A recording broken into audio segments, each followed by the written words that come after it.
Hey there, Dustin Pascal with Simon Pascal Says again, and today is another one of our Hot Sports Opinion Simon Pascal Says. We're going to talk about disciplining employees who have made a complaint, some sort of protected complaint, either of discrimination or harassment or involving leave issues. What you see a lot of the times is an employee will make that complaint because they know that it kind of gives them, or they think it gives them, some aura of protection. And if they see something coming down the line that they're going to get some discipline, or they might be terminated or suspended or something, they'll make this protected complaint. And a lot of HR professionals think, well, now I can't do anything because if I do, I'm going to be dinged for retaliation.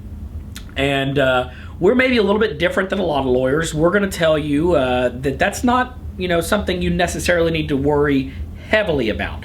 We're not saying to ignore it. Certainly if there is a protected complaint, there is always a risk for retaliation claim if you take some sort of action against an employee who's made a complaint. But as an example, we've had two different clients in the last week contact us about issues where they had already put in process some discipline for employees. Specifically, in both instances, they were already in process of hiring the replacement for an employee and terminating that employee.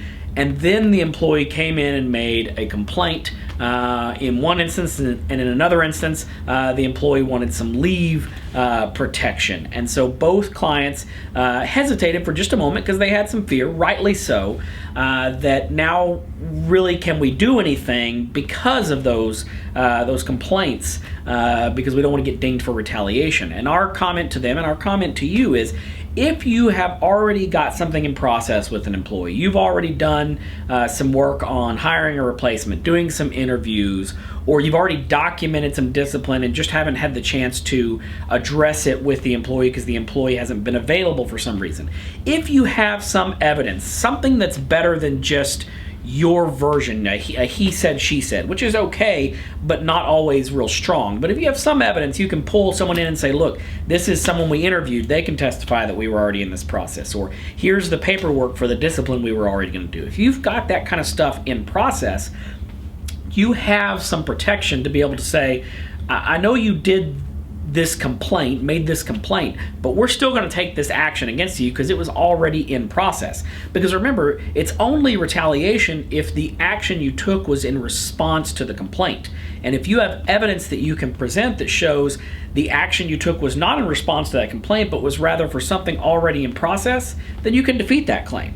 Now, always understand, just because you can defeat the claim doesn't mean that an employee can't sue you or make some allegation of that complaint, but at least you have a meritorious defense. So there's a lot of factors that come into play, and we're not necessarily saying just pull the trigger, don't worry about it. You should consult with your legal counsel and you should look at it in detail. But what we are saying is don't be frozen into inaction based on the fear of a complaint, because that's not always something that can stop you.